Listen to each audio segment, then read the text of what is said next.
अस्सलाम वालेकुम and a very good morning to you all.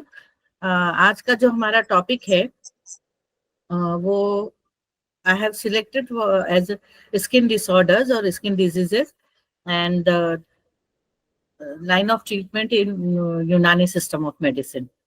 क्योंकि मेरे पास टाइम बहुत कम था, इसलिए मैंने सिर्फ एक ही डिजीज को कवर करने की कोशिश की हूँ, और लेकिन उसके साथ साथ जो है एक general overview about what is skin and why it is very important to address the skin diseases or skin disorders. Okay, so not taking further time, I'll directly proceed towards the presentation. So I'll be sharing my presentation over here. So when we talk about skin, या जिल्द को जो है इतना importance क्यों देना चाहिए, इसमें जो है अगर हम एक स्किन की ट्राइविया के बारे में देखते हैं, so in an average adult person, the skin measures about 21 square feet, और हम कह सकते हैं इसका वजन जो होता है 4 kilograms और 9 pound होता है. It is the largest organ of the body. Usually when we ask students which one is the largest organ, usually students liver bolte हैं. So it is not the liver, it is the skin. It is an organ of the body. Okay, and it weighs about 7% to 15% of total body weight, and it is a very complex combination of tissues because it has got various layers, and these layers are in continuity.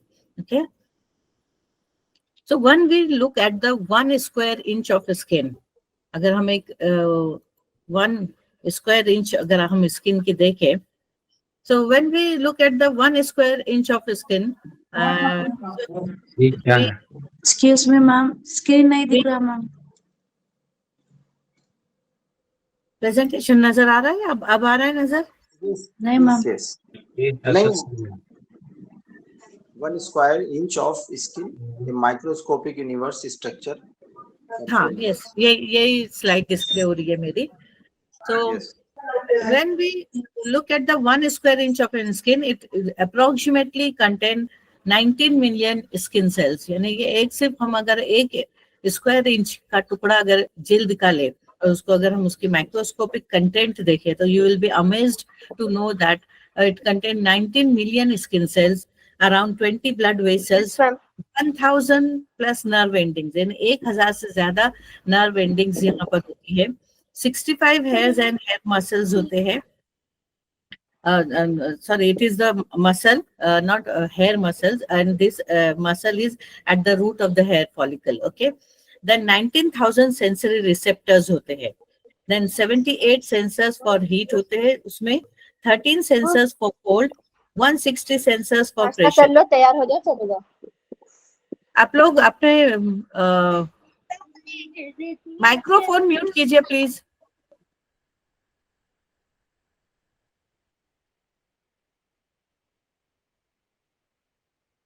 Then around 650 sweat glands होते हैं, 100 sebaceous और oil glands होते हैं, 1300, as I said, it is 1300 nerve endings, and approximately 19 million skin cells.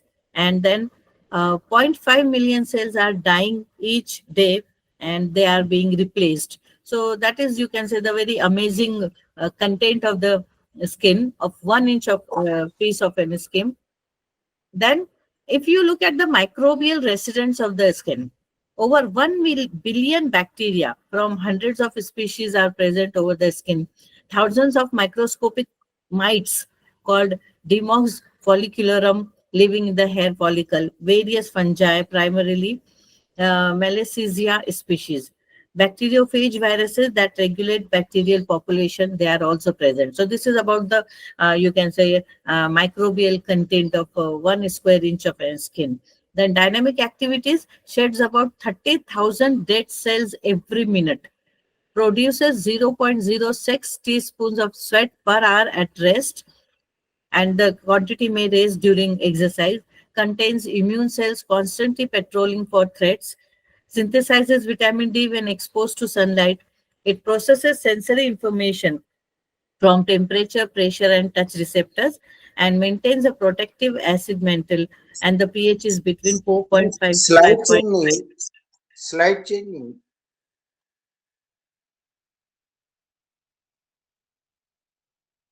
Yes. Yes. Yes. Okay, अब नजर आ रही है? ठीक है. Yes.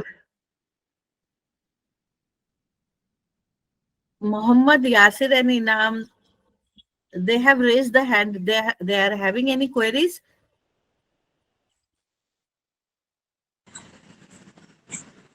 मोहम्मद यासिर, अगर कुछ क्वेश्चंस है तो हम बाद में ले लेंगे, लेकिन अगर आपको स्लाइड वगैरह नजर नहीं आ रही है तो you can put your query in chat box.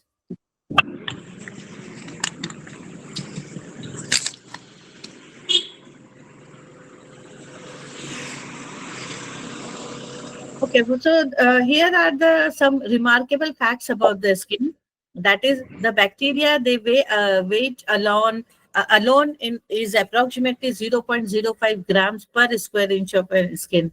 Contain DNA from your own cells plus genetic material from thousands of microorganisms. Has three distinct layers: epidermis, dermis, and hypodermis. And then these cells have different types of these layers have different type of functions, and they contain different types of cells. Features are unique fingerprints ridges containing about 9 to 12 ridge points per square inch. यानी हम जो कहते हैं ना उंगलियों के निशानात जो होते हैं या fingerprints जो कहते हैं. So these are the fingerprints are due to किसी ने कहा है कि it is not on presentation mode. So yes, it is not on presentation mode, क्योंकि अगर मैं presentation mode पे जा रही हूँ तो किसी को नजर नहीं आ रहा है. So the single square inch demonstrate why skin is considered an organ in its own right, one that's continuously renewing itself while serving as another primary interface with the world. तो ये जो जिल्द जो है ये एक ऐसा ऑर्गन है जिसे हम कह सकते हैं कि वो हर वक्त जो है इसमें से सेल्स जो है वो झड़ते रहते हैं और हर वक्त जो है नए सेल्स बनते रहते हैं. इसलिए अगर हम देखेंगे तो मतलब कुरान में भी कहा गया है कि जब अजाब का जिक्र आता है तो उसमें आता है कि हम जिल्द को जो है वो निकाल देंगे, खींच देंगे और फिर वापस से वहां पे नई जिल्द बनेंगी. तो इसका मतलब है पेन रिसेप्टर्स भी जो है वो नए नए बनते रहते हैं. तो अगर हमको मतलब पेन इंटेंसिटी जो है वो उसी तरीके से जो है महसूस होंगी या उतनी शिद्दत होंगी दर्द में जितनी पहली बार हुई थी, because again the pen receptors जो है वो रीजनरेट होते रहते हैं. Okay. Now, when we look at the broad functions of the skin, so of course, as it is the outermost layer of the body, so the most important is the protection. Then it balances the water. Water balance के लिए सबसे बहुत अहम role अदा करती है जिल्द. Then temperature regulation के लिए by means of water balance, it regulates the body temperature. Then best disposal, बहुत सारे जो मुजिर मादे हैं उनका जो ये है यहाँ से एलिमिनेशन होता है. Receptor organs, as I said, pressure receptor, sensory receptor, pain receptors. Slide change नहीं हो रही. Yes, yes. Okay, तो मैं इसको इसी मोड पे रखती हूँ. Okay, then it is a blood reservoir also. So skin is a best blood reservoir. तो जब कभी भी मतलब सेंट्रल हम कहेंगे या मेन सर्कुलेटरी सिस्टम में खून की अगर कमी हो जाती है तो जिल्द के जो उरुक शारिया होती है या जो ब्लड वेसल्स होते हैं they contract and then they sends blood into general circulation. Then vitamin D production. Now, when we come for discussion of skin disorders, and when we look at the skin disorders, what we see, skin disorders vary greatly in symptom and severity. Again, इस जिल्द की जो बीमारियां है उसे दूसरे organ से ये इस तरह मुख्तलिफ हो जाती है कि जो मतलब नए डॉक्टर्स होते हैं या जो बडिंग डॉक्टर्स होते हैं अगर वो जिल्द को देखते हैं या सिम्टम्स को देखते हैं या हम कहेंगे सिर्फ नेकेड आई इंस्पेक्शन अगर हम देखें तो अगर हमको इसमें एक्सपीरियंस ना हो तो हमको हर स्किन लीजन एक तरीके से ही एक जैसा ही नजर आता है और इसलिए इसमें डायग्नोसिस जो होती है वो मिस्ड हो जाती है. ओके तो यहाँ पर अगर हम सिम्टम्स और सिवियरिटी पे अगर हम गौर करें तब जो है स्किन डिसऑर्डर्स में जो है हमको डायग्नोसिस में करने में या तशखीस करने में आसानी होती है। Now, the skin disorder, they can be temporary or they can be permanent. कुछ जैसे होता है जैसे अर्टिकेरिया, जिसे हम पित्ती उछलना कहते हैं, तो ये जो होती है इट कैन बी टेम्पररी, और वो 1 घंटा 2 घंटा या 1 दिन रह के चली जाती है। दूसरी कुछ बीमारियां जो होती है they can take a permanent form, for example eczema, psoriasis, they are very you can say hard to treat or manage to treat, for the management it is very difficult to manage these disorders. Okay. Now, some skin diseases, they can be painless or painful. Some skin conditions are minor and others can be life threatening. जैसे कुछ जो होती है minor, जैसे मैंने अभी कहा पित्ती उछलना या अर्टिकेरिया, ये कभी कभी जो है urticaria can be a symptom, it can not be a disease itself. Okay, so ये माइनर होती है या अगर थोड़ा सा कोई छोटा सा लीजन है, लेकिन some time it can be life threatening. जैसे कि अगर हम कहते हैं तो क्या वो डिजीज होती है जो ड्रग्स के एलर्जी से होती है, जिसमें बहुत सारे सीवियर बॉइल्स आ जाते हैं बॉडी पे, एंड फॉरगेटिंग द नेम, मैं बताती हूँ आपको उसका. तो it can be a life threatening disorder. Then some skin disorders have situational causes while others may be genetic. Situational causes का मतलब समझो, अगर आप कोई ऐसे किसी you can say पेड़ पौधे से के कांटेक्ट में आ जाए, या समझो अगर किसी ने कोई ऐसे सिंथेटिक मटेरियल या ऐसा कोई मटेरियल के कपड़े पहन लिए, that may give rise to skin rashes, तो it is called as the situational causes while other may be genetic. तो अगर समझो किसी जेनेटिक में से अगर हम समझे बात करें विटिलिगो की या सोरियासिस की, इस तरह के जो होते हैं वो जेनेटिक डिसऑर्डर्स में काउंट होते हैं. Then while most skin disorders are minor, other can indicate more serious issues. Okay, so this is, you can say, an overview of skin disorders. Now, what can be the causes of skin disorders? यहाँ पे मैं यूनानी causes जो है वो आगे के slides में बताऊंगी. यहाँ हम अभी सिर्फ जो मॉडर्न causes है we will discuss that. So causes of skin disorders में bacteria trapped in skin pores and hair follicles, they may give rise to skin diseases. For example, fungus, parasites, and other microorganisms, they are living on the skin. And when you can say immunity become weakened, these microorganisms, these fungi or these parasites, they get an opportunity to, you can say, flare up, and they increases their, you can say, colony formation, and then they causes the infection in the body. So contact with allergens, irritants, or other person's infected skin may give rise to skin infection. So skin infection का एक सबसे मतलब हम कहेंगे नुकसानदायक पहलू भी ये होता है कि ये इन्फेक्टेड होती है, कॉन्टेजियस भी होती है. बहुत सारी स्किन डिजीजेस जो होती है वो कॉन्टेजियस होती है और वो एक पर्सन से दूसरे पर्सन को बहुत तेजी से फैलती है. Then there are certain genetic factors that may give rise to skin disorders. Then illnesses affecting the thyroid, immune system, kidneys, and other body symptoms. जैसे comorbidities अगर है, say for example, अगर किसी person को diabetes है, तो diabetes mellitus के person में अगर स्किन इन्फेक्शन होता है, so then it become very difficult to manage और to treat such persons. Okay, so comorbidities जो होते हैं they play a very vital role. से फॉर एग्जांपल थायराइड भी है. थायराइड में क्या होता है, मेटाबॉलिज्म जो है होता है वो स्लो डाउन हो जाता है. अगर इम्यूनो कॉम्प्रोमाइज पेशेंट है तो ऐसे इम्यूनो कॉम्प्रोमाइज पेशेंट्स के लिए भी फिर स्किन डिजीजेस को ट्रीट करना मुश्किल हो जाता है. Am I audible to you all? Yes, ma'am. Okay. Then come to the symptoms of skin disorders. यहाँ पे मैंने generalized करने की कोशिश की हूँ ताकि एक हमको overview मिले. We are not going for a single, you can say, disease. We are generalizing the symptoms of skin disorder. So skin irregularities that are typically symptoms of skin disorders, which it will include raised bumps. यानी अगर जब कभी भी किसी को समझो rash होती है या अर्टिकेरिया होता है तो हम देखेंगे लाल रंग के जो है इस तरीके से पित्ती, हम उसको हमारे लोकल लैंग्वेज में हम ददोड़े बोलते हैं, या रेज्ड स्किन हो जाती है. So there will be raised bumps that are red और white in colour.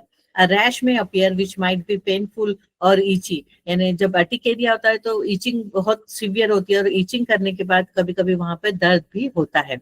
The skin में बिकम स्केली और rough, then may be peeling off skin. कुछ स्किन डिसऑर्डर्स ऐसे होते हैं, जैसे हम एक्जिमा और की बात करेंगे तो उसमें पीलिंग ऑफ स्किन होती है। Then there may be ulcer formation, there may be open sores और लीजन्स, द स्किन में बिकम ड्राई और cracked, then there may be discoloration of the skin patches, fleshy bumps, rods or other skin growths may be there, and then changes in mole size and color. So definitely it is an alarming sign. जब कभी भी अगर कोई किसी इंसान के मोल का colour जो है वो चेंज हो जाता है, तो एक डायग्नोसिस ये भी हो सकती है कि द पर्सन में be developing cancerous lesion in the skin, then loss of skin pigment, and then excessive flushing. So these are generalized, you can say, symptoms of skin disorder. Now coming to the specific disease, तो यहाँ पर मैंने fungal infection, क्योंकि ये आजकल बहुत ज्यादा common है, इसलिए इसको मैंने यहाँ पर डिस्कस करने की कोशिश की हूँ. यहाँ पर जो लाइन ऑफ ट्रीटमेंट है, में भी आप लोग उससे इत्तेफाक नहीं करे, लेकिन ये जो लाइन ऑफ ट्रीटमेंट है ये मेरी अपनी प्रैक्टिस में भी मुझे इसके अच्छे रिजल्ट्स मिले हैं. तो अगर जब मैं लाइन ऑफ ट्रीटमेंट बात करूँ तो आपको हो सकता है ये लगे कि सफरावी और सौदावी का दोनों का इलाज एक जैसे कैसे हो सकता है, बट ये मेरे अपने जो डे टू डे प्रैक्टिस है उसके रिजल्ट्स है. और ये जो प्रेजेंटेशन है ये मेरे कलीग ने और मैंने मिलके बनाए हैं, क्योंकि मुझे बहुत टाइम नहीं मिल रहा था. तो जो पहले की जो स्लाइड्स है, कुछ स्लाइड्स मेरी है और कुछ जो है वो मेरे कलीग है डॉक्टर तौसीफ, उनकी है. So I should acknowledge him also. Okay, so ma'am ये बात हम इंटरप्रेट कर रहे हैं, ये बात अभी अभी हमने कहा था कि कयास और तजर्बा जो है मैम जब शेयर करेंगी तो लोग ये सोचते नहीं उस बुक में ये लिखा है, आप क्या बता रहे हैं. तो ये मैम का एक्सपीरियंस है तो यही हम लेने के लिए आज बैठे हुए हैं. हाँ, तो क्योंकि सर कभी कभी क्या होता है, ठीक है, हमको थ्योरी में जो पढ़ाया जाता है वो हमको फॉलो करना ही चाहिए, लेकिन कभी कभी हमको अपने तजुर्बे से भी कुछ मतलब अलग तरह का भी अगर हम कभी एक्सीडेंटल तजुर्बा कर दे और वो पेशेंट को उसमें अच्छे रिजल्ट्स मिलते हैं, तो that is what I have included here. Okay, so fungal infection की अगर हम बात करें तो जैसे हम दाद भी बोलते हैं या कुबा भी बोलते हैं, सो इट इज डर्मेटोफाइटोसिस, और या टीनिया रिंगवर्म भी कहते हैं, कैंडिजियासिस कहते हैं, या फंगल इन्फेक्शन कहते हैं. तो ये इस तरह के पैटर्न में हमको मिल सकता है. कुछ लोगों के नेल्स इस तरीके से येलोइश ब्रिटल टूटे फूटे मिलते हैं. पैरों के में अगर ये है तो इस तरह से क्रैक्स हमको मिल सकते हैं, या आर्म पिट्स वगैरह में इस तरह से पैचेस हमको नजर आ सकते हैं. ये एक मशहूर मुतादिद जिल्दी मर्ज है जिसमें मकाम माउथ पर गोल गोल छल्लों की शक्ल के उभार नजर आते हैं, और इसमें खुरदुरापन भी होता है. रंग जो है इसका सुर्खी माइल या सियाही माइल भी हो सकता है. So it is a common skin infection that is caused by a fungus, and it typically results in red, itchy, scaly, circular rash, and symptoms begin 4 to 15, or you can say you start appearing after the infection 4 to 14 days after exposure. Okay.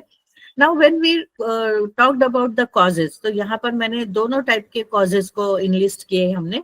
Animal to human, then human to human, यानी जो इसका source of spread of infection है ये इंसानों से इंसानों में भी फैल सकता है और जानवर से इंसानों में भी आ सकता है. About 40 types of fungi can cause ringworm. They are typically of the Trichophyton, Microsporum. Swimming pools वगैरह में, अभी गर्मियों के दिन है तो बहुत सारे लोग स्विमिंग पूल शेयर करते हैं, और अगर किसी बंदे को इन्फेक्शन है तो we may catch the infection, specially the person who are having low immunity, या जो लोग बहुत लॉन्ग टर्म स्टेरॉइड यूज पे होते हैं तो उनमें इम्यूनिटी थोड़ी सी कम हो जाती है, और ऐसे लोगों में फिर चांसेस होते हैं इस तरह के इन्फेक्शन होने के. अगर हम उसके यूनानी कॉजेस पे नजर डालेंगे तो खून के अंदर सौदाई गलीज की शमूलियत हो जाती है. ये गर्म और नमनाक जगहों पर, यानी जहां पे स्वेटिंग होती है स्किन फोल्ड्स में, या ह्यूमिड क्लाइमेट जैसे बॉम्बे वगैरह का जो क्लाइमेट है, या जहां पर अगर हम कहेंगे कोस्टल एरियाज, वहां पर जो है ये इन्फेक्शन ज्यादा देखने में मिलते हैं. या बहुत देर तक अगर जो लोग भीगे कपड़े पहने रहते हैं या नम कपड़े पहने रहते हैं, उनमें ये इन्फेक्शन ज्यादा होता है. रकीक रुतूबत या बलगम में माल है, इसका एक कॉज हो सकता है. रद्दी गलीज व नफाक अगजिया का ज्यादा इस्तेमाल, जिस्मानी कसाफत और अनहाइजीनिक रहना, या सफाई से अदम तवज्जुही जो है इसके रीजंस हो सकते हैं. मरीज के इस्तेमाल शुदा चीजों को इस्तेमाल करना, जैसे टोपी, तौलिया, कंघी वगैरह, या दूसरा इसके जो कॉजेज होते हैं मोटे चुस्त मोजे या अंडरवेयर का इस्तेमाल करना, इस तरह के जो है these are the generalized you can say causes that may give rise to fungal infection. अब इसके साइन एंड सिम्टम्स में अगर हम देखेंगे तो यहाँ पर अलग अलग मैंने इमेजेस रखी हूँ। तो 4 to 14 डेज जो होते हैं इट अपियर्स सुर्ख होते हैं, दानेदार होते हैं, किनारों पर सख्ती उभार होते हैं, गोल या बेज भी होते हैं, और इसमें बहुत सीवियर इन्फेक्शन एचिंग होती है। अगर इसके हम क्लासिफिकेशन करें तो as per the area involve इतनी तरह के हम इसके क्लासिफिकेशन कर सकते हैं।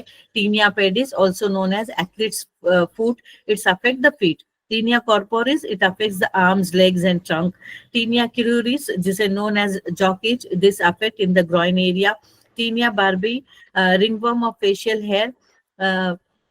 टीनिया यूजियम या यूगियम कह सकते हैं, ringworm of the fingernails and toenails. Tinea manum, ringworm of the hands and palms. Tinea capitis, sir पे होगा अगर तो, and Tinea fasciae. So these are the, you can say, different areas where the fungal infection can occur. Diagnosis, it is based on the symptoms, microbial culture and microscopic examination. देखिए diagnosis के लिए हमको जब college में पढ़ाया जाता है तो जब कभी भी हम एग्जामिनेशन की बात करते हैं तो हमसे ये कहा जाता है सबसे पहले इंस्पेक्शन, पाल्पेशन, परकशन, ये सिस्टमिक एग्जामिनेशन के रूल होते हैं। लेकिन अगर हम स्किन डिजीजेस की बात करें तो यहाँ पर सिर्फ एक ही मेथड होना चाहिए और वो है inspection and inspection. You should not touch the lesion, maybe it may be a contagious lesion. तो सिर्फ और सिर्फ मतलब नजरी इम्तिहान या इंस्पेक्शन जो होता है वो बहुत इंपॉर्टेंट होता है। इसलिए मैंने बताया कि शुरू में जब हम प्रैक्टिस शुरू करते हैं तो हमको कोई भी रैश, कोई भी लीजन, कोई भी मैक्यूल, कोई भी पैप्यूल सब एक तरीके से ही नजर आते हैं और ऐसा लगता है सब लीजन एक जैसे है, लेकिन ये सब लीजन एक जैसे नहीं होते हैं। Over a period of time जैसे जैसे हम प्रैक्टिस करते हैं तो हम फिर मतलब बारीक बीनी से हम जो है मुशाहिदा करेंगे स्किन लीजन्स का, तो हमको समझ में आता है और डायग्नोसिस में जो है वो आसानी हो जाती है। Now come to the treatment part. ये तो इसका मतलब मॉडर्न ट्रीटमेंट पार्ट है which I am not going to discuss. तो अगर हमको ट्रीटमेंट करना है तो अगेन हम सबसे पहले देखेंगे कि कौन सी खिल्त का गलबा है। तो और खिल्त के गलबे के हिसाब से हमको साइन एंड सिम्टम्स मिलेंगे। तो यहाँ पर हम डायग्नोसिस कैसे करेंगे कि अगर सफरावी समझो ये फंगल इन्फेक्शन है या सौदावी है या दमवी है, तो दोनों में हम या तीनों के हम डायग्नोसिस किस तरह करेंगे। तो सफरावी में जो होता है कोई भी साइन एंड सिम्टम जो होते हैं बहुत एक्यूट होते हैं, जैसे अजमल हमेशा कहते हैं कि सफरावी जो होता है उसमें शिद्दत ज्यादा होती है, और सौदावी में जो होता है ये क्रॉनिक मतलब ड्यूरेशन, अगर आप पूछेंगे पेशेंट से तो ये क्रॉनिक ड्यूरेशन होता है। दमवी में भी एक्यूट होता है, लेकिन दमवी में जो होता है वो मतलब शिद्दत कम होती है बनिस्बत सफरावी के। तो अगर हम एक एक सिम्टम्स को ले से फॉर एग्जांपल अगर हम पहले लेते हैं ईचिंग को, तो ईचिंग में अगर हम उसको प्लस के पॉइंट में देना चाहे तो सफरावी में ईचिंग जो होती है बहुत सीवियर होती है और चुभन का एहसास जो होता है उसमें ज्यादा होता है, बर्निंग सेंसेशन ज्यादा होता है। सौदावी में जो होता है ईचिंग कम होती है लेकिन वहां पर आपको स्केली स्किन नजर आती है, और दमवी में जो है ईचिंग जो होती है ज्यादा। हेलो। तो इस तरीके से अगर हम ईचिंग सिर्फ एक पैरामीटर को ले और तीनों खिल्तों को देखें तो हमको ये नजर आएगा कि सफरावी में ईचिंग बहुत ज्यादा होती है, सौदावी में कम होती है और दमवी में सफरावी की बनिस्बत कम होती है। अब अगर हम उसके लीजन के रंग की बात करेंगे तो सफरावी में रंग जो होता है वो कम सुर्ख होगा या शौक सुर्ख होगा, जबकि दमवी में ये गहरा सुर्ख रंग का होगा, और सौदावी जो होगा इसमें आपको सियाही रंग मिलेगा या सफेद भूसी जैसे झड़ती हुई नजर आएंगी। सफरावी की अगर हम बात करें तो एरिया जो होता है या लीजन जो होता है वो तेजी से बढ़ता है। सौदावी में बढ़ने के बाद वो एक ही जगह रुक जाएगा, फिर उसका जो फैलाव होगा वो कम होगा। दमवी में जो है ये एरिया अगेन तेजी से बढ़ेगा और इसमें रिलैप्सेस ज्यादा हो सकते हैं, मतलब ये कभी कभी पूरी तरीके से अच्छा हो जाएगा and then again it comes, तो रिलैप्सेस के चांसेस जो है दमवी में हमको ज्यादा मिलेंगे। सफरावी में अगर हम लीजन देखेंगे तो उभार के साथ जो ये लीजन जो है ये नर्म रहेगा। सौदावी में प्लीज म्यूट योर सेल्फ। यहाँ पे गलबे सौदा में उभार के साथ साथ ये एरिया जो है आपको हार्ड फील होगा और या हार्ड रहेगा, और सुर्खी माइल दाने जो है इसमें दमवी में हमको नजर आएंगे। सफरावी जो है सर्दी के मौसम में ये कम मतलब तकलीफ देगा पेशेंट को। सौदावी मर्ज में, सौदावी लोगों में या सौदावी गलबे में please mute your self.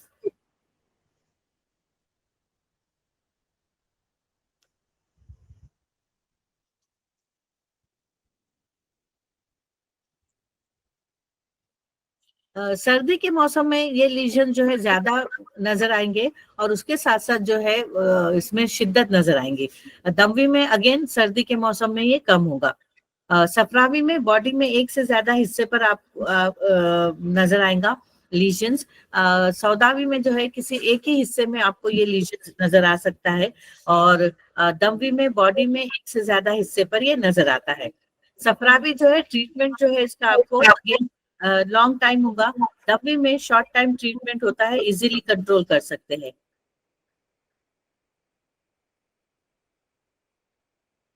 Alauddin sir, मैं आपसे रिक्वेस्ट करूंगी कि आप अपने एंड पर जो है वो पहले सबको म्यूट कर दीजिए एंड देन सिर्फ मेरा माइक जो है वो अनम्यूट कर दीजिए। और ये जो म्यूट और अनम्यूट का जो कंट्रोल है ना सर, सिर्फ प्लीज आप क्वेश्चन आंसर सेशन के वक्त ही अनम्यूट कीजिए, क्योंकि वो पता नहीं बार बार जो है आवाजें बीच बीच में आ रही है। तो यहाँ पर देखिए सफरावी लीजन जो होते हैं, यहाँ पर इस तरीके से आपको ये लीजन नजर आ सकता है। मैं यहाँ पे कर्सर घुमा रही हूँ, देखिए इस तरीके से लीजन जो है हमको सफरावी में नजर आएंगे। गर्म खुश्क ये मिजाज जो होगा इस तरीके से। अब आप सौदावी अगर लीजन देखेंगे तो ये सौदावी लीजन जो है इस तरीके से आपको नजर आ सकते हैं। यहाँ पे देखिए ये ब्लैकिश है, थोड़ी सी स्केलिंग नजर आ रही है, थोड़ा सा व्हाइट व्हाइट जो है भूसी जैसी भी नजर आ रही है, और ये जो है सियाही माइल ज्यादा होता है। दमवी में यहाँ पे रेडनेस आपको ज्यादा नजर आएगा इस तरीके से, और ये उभार जो है ये नजर आ रहे हैं। यहाँ पर भी देखिए तो ये इसमें सुर्खी जो है वो ज्यादा नजर आएंगी। Now come to the line of treatment. तो सफरावी जो होता है यहाँ पर हमको मतलब तीनों इसमें सफरावी, सौदावी और दमवी में शरबत उन्नाब मैं हमेशा देती हूँ अगर पेशेंट डायबिटिक नहीं है। और इसमें एक चीज का हमको इन्वेस्टिगेशन जब हम करते हैं पेशेंट से, या जब हम उसे हिस्ट्री लेते हैं, नॉट इन्वेस्टिगेशन, जब हम हिस्ट्री लेते हैं तो डायबिटीज की और हाइपोथायराइडिज्म की हिस्ट्री हमको जरूर लेनी है, और पेशेंट से जरूर ये पूछना है कि whether the patient is diabetic और नॉट। अगर पेशेंट डायबिटिक है तो उनकी ब्लड शुगर लेवल को हमको बहुत जहन में रखना है, क्योंकि अगर अनकंट्रोल्ड है शुगर तो ये ट्रीटमेंट जो होता है बहुत मुश्किल हो जाता है। तो शरबत उन्नाब जो है हम पेशेंट से कह सकते हैं कि अगर वो नॉन डायबिटिक है दे कैन टेक इट, और अगर डायबिटीज है पेशेंट को तो हम उन्नाब को उनको कह सकते हैं कि उसको पानी में भिगो के उसका सुबह में जोशांदा बना के पी सकते हैं या खेसांदा भी पी सकते हैं। हब्बे मुसफ़िर खून आप किसी भी कंपनी का दे सकते हो। तो हब्बे मुसफ़िर खून मैं 2 BD देती हूँ पेशेंट को और मुझे उसके अच्छे रिजल्ट्स मिलते हैं। सफरावी में मैं जिगरीन देती हूँ उसके साथ शरबत उन्नाब हब्बे मुसफ़िर के साथ, और सौदावी पेशेंट को हम जो है वो माजून उजबा या माजून नजा देते हैं साथ में। और जवारिश अनारैन और किशनीजी, सुफूफे किशनीजी दमवी लोगों के लिए बेहतरीन रिजल्ट देता है। देन शरबत नीलोफर या अर्क नीलोफर सफरावी लोगों के लिए देते हैं। सौदावी में शरबत मुरक्कब मुसफ़िर खून, और दमवी में जो है शरबत नीलोफर, शरबत संदल, इत्रिफल शाहतरा, इस तरीके से। इत्रिफल मुलयन, शरबत दीनार, कुर्सी मुलयन सफरावी लोगों में। और लोकल एप्लीकेशन के लिए मरहम कुबा या मरहम खारिज जदीद, और दमवी में जो है हम रोगन काफूर या मरहम डाल देते हैं। तो इस तरीके से अगर आप डोजेस देखेंगे तो शरबत के जो डोजेस है आई यूजुअली गिव 10 ml या 15 ml BD। हब जो है वो 2 BD, अर्कियात जो है वो 25 ml BD बिफोर मील, और यहाँ पर जो इत्रिफल, माजून और जवारिश जो है वो 5 ग्राम BD की शक्ल में देते हैं। Now regarding the डाइट जो है वो पेशेंट से, डाइट का बहुत अहम रोल होता है, क्योंकि अगर जो पेशेंट रेड मीट लेते हैं तो हमको उनको कहना है कि आपको रेड मीट कम कर देना होगा। अंडा जो, मतलब वो तमाम ग़िज़ाएं जो गर्म कैफियत की है, वो हमको पेशेंट से कहना है कि you restrict yourself from this diet.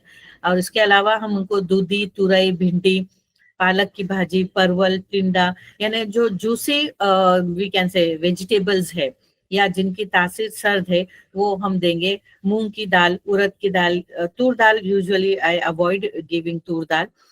Rice, chapati, desi ghee they can have milk, sabudana, mutton soup, apple, pomegranate, अनार इसमें बहुत बेहतरीन है, खास करके सफरावी और सफरावी एंड दम्बी के लिए अनार जो है वो बहुत बेहतरीन होता है। देन पेयर्स जो है, वाटरमेलन, मस्क मेलन, खास करके वाटरमेलन भी जो है वो बहुत बेहतरीन रिजल्ट देता है इन सौदावी पेशेंट। तो ये जो ग़िज़ाएं है जो और फ्रूट्स जो है ये बहुत इंपॉर्टेंट है। नट्स जो है वो यूजुअली हमको कहना है कि यू अवॉइड द नट्स, क्योंकि ज्यादातर जो नट्स होते हैं उनकी तासीर जो होती है वो गर्म होती है, तो हमको नट्स जो है वो पेशेंट को अवॉइड करने के लिए कहना है, क्योंकि इसमें ग़िज़ा यानी असबाब सत्ता ज़रूरिया में 2-3 चीजें हैं जिनको हमको पेशेंट को बहुत ज्यादा स्ट्रेस करना है कि आपको इसमें बहुत ज्यादा ध्यान देना है, खास करके नींद के बारे में। अगर पेशेंट बहुत रात तक जागते हैं तो ऐसे लोगों में ये फंगल इन्फेक्शन के चांसेस ज्यादा होते हैं, क्योंकि इम्यूनिटी कंप्रोमाइज होती है। जो लोग ज्यादा देर तक जागते हैं उनकी इम्यूनिटी कम हो जाती है, और इम्यूनिटी कम होने से जो है ये इन्फेक्शंस को जो है मौका मिलता है फ्लेयर अप होने का। तो इसलिए हमको असबाब सत्ता ज़रूरिया को जहन में रखते हुए उनको कॉन्स्टिपेशन नहीं होना चाहिए। इसलिए अगर वो फ्रूट्स लेते हैं, वाटरमेलन, मस्क मेलन, या अगर हम दवाओं की बात करते हैं कुर्सिमुलाइन वगैरह अगर हम देंगे तो उनका पेट साफ हो जाएगा। नींद का उनको कहना है कि खास ख्याल रखना है, और खाने पीने का जो है मतलब उसका बहुत ज्यादा ध्यान रखना है। कौन कौन सी चीजें पेशेंट ने नहीं लेनी है? T, coffee, green tea, onion, garlic, brinjal, जैसे कि हमको मालूम है गवार, बैंगन, और शहद जो है वो थोड़ी क्वांटिटी में लेना चाहिए। ओके, आई हैव गॉट, किसी ने लिखा है कि जो उर्दू के जो मैंने लिखी है, some people are won't be able to see the Urdu. ठीक है, तो मैं इसको ट्रांसलेशन करके शेयर कर दूंगी ये पीपीटी। देन सेपू की भाजी जो होती है, महाराष्ट्र में हम इसको सेपू की भाजी कहते हैं, या डिल लीव्स जिसे कहते हैं, चना, मसूर दाल, कॉलीफ्लावर, ये जो चीजें है ये नहीं लेनी है, या ऐसी चीजें जिनका टेम्परामेंट जो है वो गर्म हो, खुश्क हो, जो ग़िज़ाएं देर से हजम हो, इस तरीके से जो है वो हमें पेशेंट से कहना है यू हैव टू अवॉइड। दूसरा, इसमें सबसे बड़ी चीज जो है वो क्लोथिंग भी है। पेशेंट्स को we have to inform the patient not to wear very synthetic undergarments.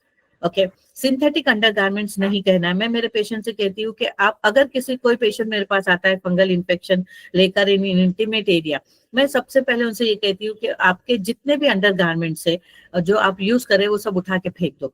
You have to purchase new undergarments, और वो अंडरगारमेंट्स को पेशेंट को कहना है धोने के बाद गर्म पानी में फिटकरी डालकर या सेवलॉन डालकर, या फिटकरी, खास करके फिटकरी थोड़ी सी डालना है, और वो कपड़ों को आधे घंटे तक उसमें भिगो के रखना है, and then in good sunlight उसको जो है ड्राई करना है। पेशेंट क्या करते हैं, खास करके in case of women, because of certain reason they don't you can say soak their undergarment in sunlight. They usually put their undergarments in a very damp area, कोई घर के एकदम कोने में जहाँ पे बिल्कुल भी गर्मी नहीं पहुंचेंगी या धूप नहीं आएंगे, ऐसी जगहों पे वो कपड़ों को सुखाते हैं, और उसके नतीजे में क्या होता है, री इन्फेक्शन होता रहता है, उनको उन्हीं का इन्फेक्शन होता है। तो ये जो एक्यूट जो एपिसोड्स है वो क्रॉनिक एपिसोड इसीलिए होते हैं कि उनके जो अंडरगारमेंट्स होते हैं वो इन्फेक्शन उनको री इन्फेक्शन देते रहते हैं, और सूखने के बाद भी जो है पेशेंट से कहना है कि आप उसको आयरन करें या कपड़े प्रेस करके पहने, तो उससे क्या होगा, जो हीट है वो हीट से भी जो है वो इन्फेक्शन के चांसेस, री इन्फेक्शन के चांसेस कम हो जाएंगे। तो ये बहुत जरूरी है कि हम ये पेशेंट से कहें। पेशेंट से हमको ये कहना है कि they should be well hydrated. पानी यहाँ पे 3 लीटर लिखा है, जरूरी नहीं है 3 लीटर है, अगर आप हाइड्रेटेड है तो आपकी क्वांटिटी पानी कंजम्पशन की या वाटर कंजम्पशन की अलग अलग हो सकती है। क्लाइमेट के हिसाब से भी वाटर कंजम्पशन हो सकता है। नींद जो है 8 से 9 घंटे की होनी चाहिए। जैसे मैंने कहा, खाना जो है वो वक्त पे खाना चाहिए और ज़ूद हजम गिज़ाएं लेनी चाहिए। पर्सनल हाइजीन पे बहुत ज्यादा ध्यान देना चाहिए। नाखून जो है वो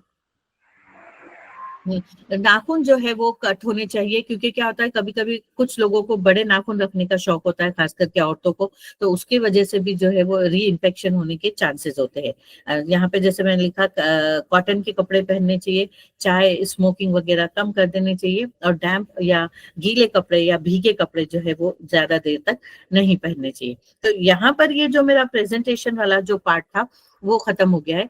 एक चीज मैं और आपसे लोगों से शेयर करना चाहूंगी यहाँ पे कि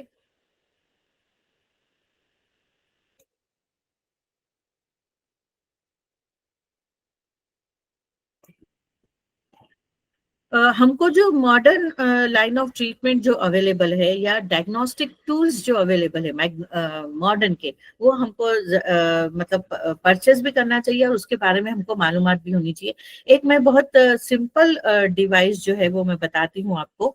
ये अमेजोन से मैंने परचेज की थी। ये मैं कब इस्तेमाल करती थी, जब हम मिजाज का असेसमेंट करते हैं, तो जब हम कभी भी इसकी बात करते हैं, जिल्द की बात करते हैं, और जिल्द का जो हम लम्स की बात करते हैं पैरामीटर में, तो हम ये कहते हैं कि जिल्द नर्म है या मुलायम है, या उसका हम कहेंगे हाइड्रेशन कितना है, मॉइस्चर कितना है। ओके, हम कहते हैं कि खुश्क है, जिल्द खुश्क और खुरदुरी है, मुलायम और नम है। तो ये तो एक क्या होता है, सब्जेक्टिव पैरामीटर होता है। कोई कह सकता है कि मेरी जिल्द जो है वो ऑयली है, किसी की नजर में होगा मेरी जिल्द जो है वो मोतदिल है, कोई ये कह सकता है कि नहीं जो है ये ऑयली या ड्राई की तरफ है। तो उसके लिए सबसे अच्छा पैरामीटर जो है, या हम कहेंगे असेसमेंट मेथड जो है, मैं आप लोगों को एक टूल जो है वो शेयर करती हूँ। ये अमेजोन से आप परचेस कर सकते हैं, और वो हार्डली कॉस्ट अस 1200 या 1500 में मिलता है, लेकिन it is very very useful. तो जब आप पेशेंट आएंगे तो वो उसमें ऐसे इलेक्ट्रोड है, आपको सिर्फ वो पेशेंट को जैसे हम थर्मोमीटर जो होता है लगाते हैं, इस तरीके से आपको स्किन पे टच करना है, और वो आपके चेहरे के स्किन का जो है वो आपको मॉइस्चर देता है और मॉइस्चर बताता है। तो I just share it with you, just bear for few minutes. मैं अभी आप लोगों को ये शेयर करती हूँ। तो नजर आ रहा है? Yes ma'am. तो देखिए ये इस तरीके से डिवाइस होता है यहाँ, और ये इसको मतलब इसकी अच्छी बात ये है कि आप इसको चार्ज कर सकते हैं। ओके, इसको आप यूएसबी कॉर्ड से चार्ज कर सकते हैं, और यहाँ पर ये ऑन ऑफ का बटन होता है। Okay, now let me share another.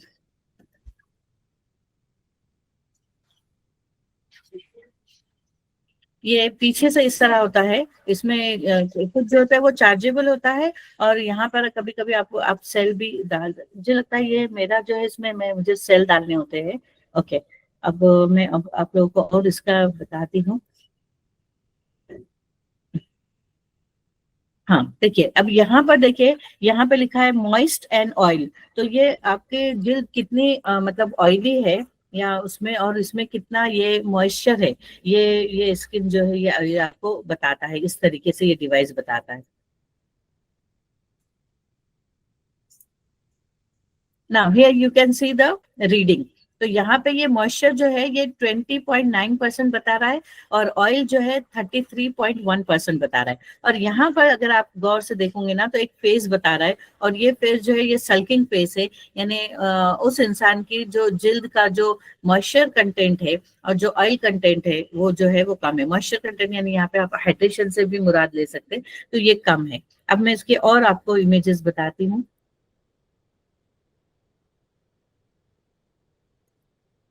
Okay, यहाँ पर आप देखेंगे तो यहाँ पे मॉइस्चर जो है 19.3% है, एंड 32.6% ऑयल है। तो ये आप इसको मतलब पेशानी पर और चीक्स पर रखकर आप देख सकते हो। इस तरीके से this is how the reading comes. अब यहाँ पर देखिए, ये जब अच्छी रीडिंग होती है तो यहाँ पर ये इस तरीके से, ये आई डेफिनेटली मैं नाम भी इसका शेयर कर दूंगी ये डिवाइस का। तो देखिए यहाँ पर ये फेस देखिए, ये मुस्कुराता हुआ चेहरा है। इसका मतलब है कि इस बंदे का जो कंटेंट है, मॉइस्चर कंटेंट जो है वो 37.2% है और ऑयल जो है वो 33.7% है। So this is how by means of these devices, sorry,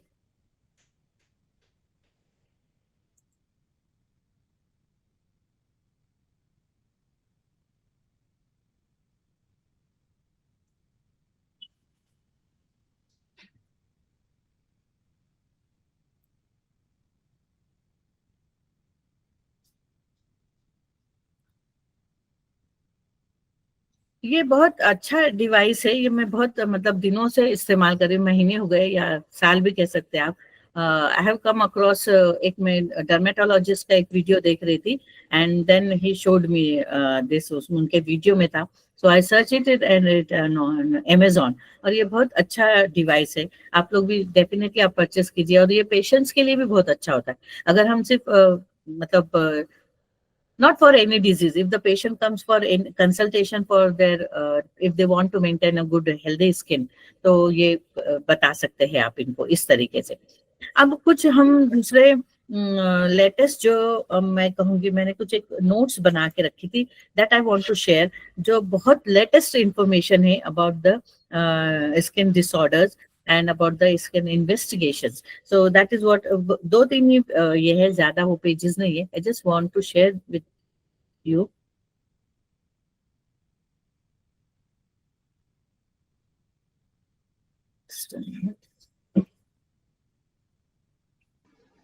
ma'am screen नहीं दिख रहा है। हाँ, मैं नहीं, अभी मैंने शेयर नहीं की, जस्ट अ मिनट।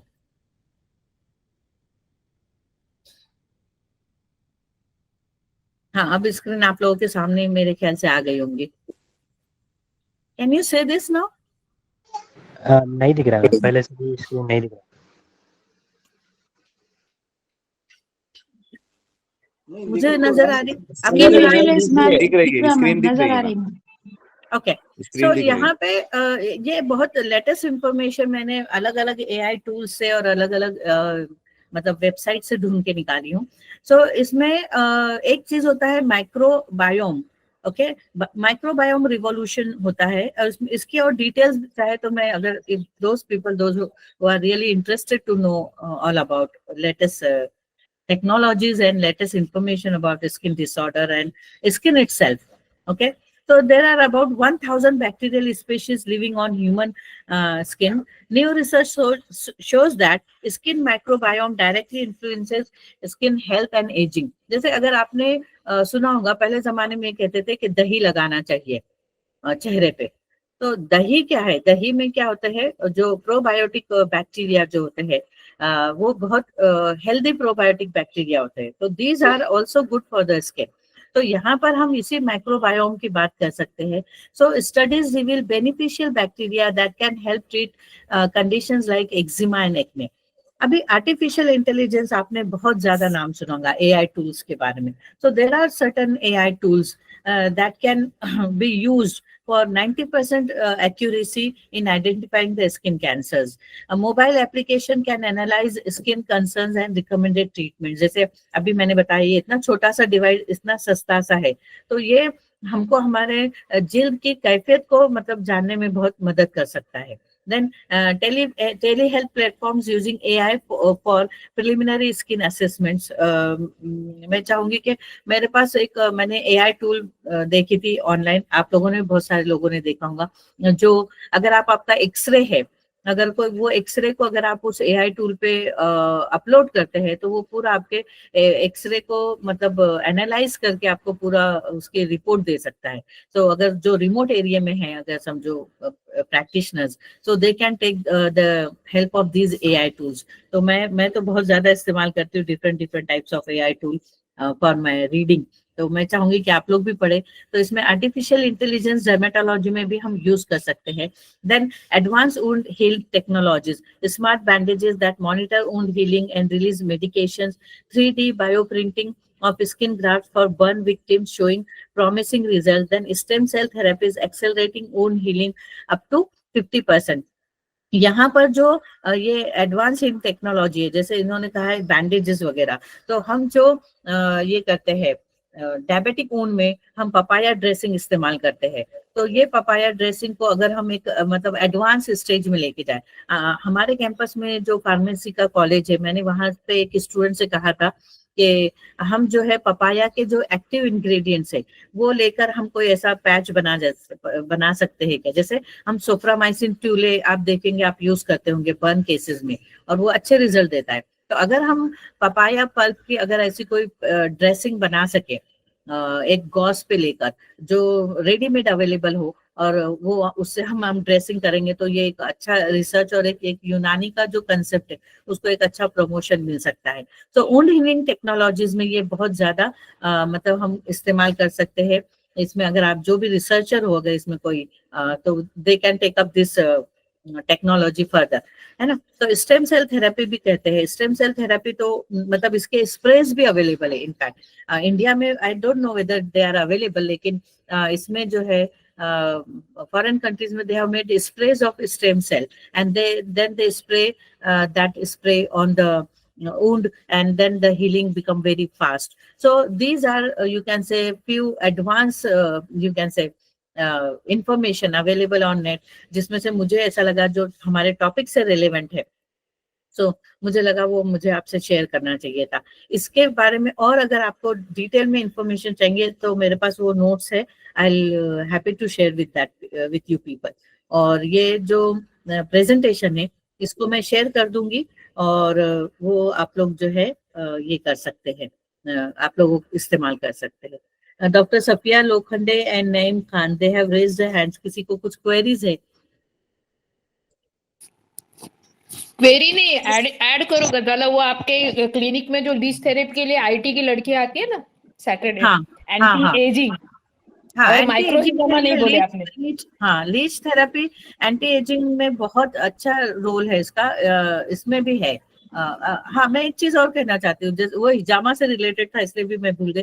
जैसा मेलेज्मा के जो केसेस आते हैं ना, या एक्ने के चेहरे पे जो आते हैं, तो अगर आपको मतलब अच्छा कंट्रोल है, अगर आपके हाथों में अगर अच्छा कंट्रोल है, तो चेहरे पे अगर आप ये करते हो वेट कपिंग करते हो, तो but you have to be very careful. आप आपके किसी स्टाफ को मत कहिए करने के लिए। तो चेहरे पे अगर पिंपल्स के लिए एक्ने बड़े बड़े जो आते हैं ना, बहुत बड़े से पस फॉर्मेशन वाले होते हैं, एक्सीलेंट रिजल्ट है, एक्सीलेंट रिजल्ट। मैं करती हूँ पेशेंट को चेहरे पे। मेलेज्मा के लिए भी अभी मैं मतलब मेरे पास 2-3 पेशेंट है जिनके ऊपर मैं ट्राई कर रही हूँ मेलेज्मा के लिए भी। तो बट क्योंकि चेहरा, और एक चीज आप लोग और कर सकते हैं, it is related with the face, और औरतें ज्यादा आती है ब्यूटिफिकेशन के पर्पस के लिए, या हम कहते हैं चेहरे के फॉर्मनेस के लिए, यानी 25-30 के अबव जब एज हो जाती है, तो आप लोग इन्वेस्ट कीजिए एक अच्छी सी सक्शन मशीन में। उसका भी चाहे तो मैं फोटो शेयर कर दूंगी, जो मैं यूज करती हूँ मेरी क्लिनिक पे। वो 10 से 12 हजार में आती है, और उसमें जो है आप पहले चेहरे पे जो है आप बादाम का तेल या पेशेंट का मिजाज देख के आप ऑयल यूज कर सकते हैं। You have to just spread, उसमें स्प्रे भी आता है, ऑयल स्प्रे भी आता है, आप वो स्प्रे कीजिए। और छोटा कप को जो है आपने पहले जो है उसका वैक्यूम जो है बहुत ज्यादा नहीं होना चाहिए। मैं अपने हाथ पर इस तरफ जो है वो कप जो है स्लाइड करके देखती हूँ फॉर द निगेटिव प्रेशर के कितना प्रेशर है, और उसके बाद जो है हम चेहरे पे उसको अपलिफ्टमेंट के लिए करते हैं, and it gives instant result, instant glow आता है और इंस्टेंट अपलिफ्टमेंट होता है, या फर्मनेस हम कहते हैं वो आता है। तो ये जो छोटी छोटी चीजें डिवाइसेस है, हम ये अपने क्लिनिक में रख के जो है हम पेशेंट्स को अच्छे रिजल्ट भी दे सकते हैं, और हम हमारी प्रैक्टिस को भी बूस्ट कर सकते हैं। तो लीच थेरेपी, चूंकि लीच जो है वो रेनी सीजन में अवेलेबल होती है और विंटर सीजन में, गर्मियों में लीच इतनी ज्यादा मिलती नहीं है। तो एक्ने में भी लीच का बहुत अच्छा रोल है, और एंटी एजिंग में रिंकल्स के लिए भी अच्छा रोल है। और उसमें कोई मतलब निशान नहीं होता है, कुछ नहीं, आपको सिर्फ लीच को एक बार उसमें पेशेंट पे लगा देना है चेहरे पे। एंड देन वेरिकोज वेन में भी लीच का अच्छा है। वेरिकोज वेन में मैं यूजुअली हिजामा करती हूँ, या जो स्पाइडर वेन्स आते हैं बॉडी पे कहीं पर भी, तो उसमें भी। तो यहाँ पर मैं खास करके ये कहूंगी कि ड्राई कपिंग जो है वो बहुत अच्छा रिजल्ट देती है फॉर स्किन रिजिन्युएशन की बात अगर हम करें तो। और वेट कपिंग थेरेपी आप एक्ने के लिए कर सकते हैं।